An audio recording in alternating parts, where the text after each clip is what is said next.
অনেক কান্না বুকে লুকিয়ে রেখে কত যে গান তুমি শুনিয়ে গেলে।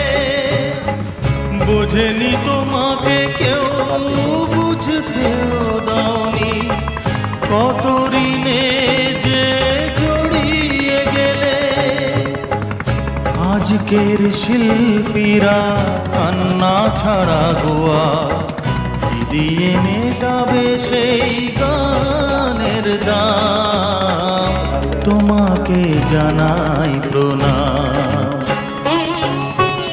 অমর শিল্পী তুমি কিশোর কুমার, তোমাকে জানাই প্রণাম। অমর শিল্পী তুমি কিশোর কুমার, তোমাকে জানাই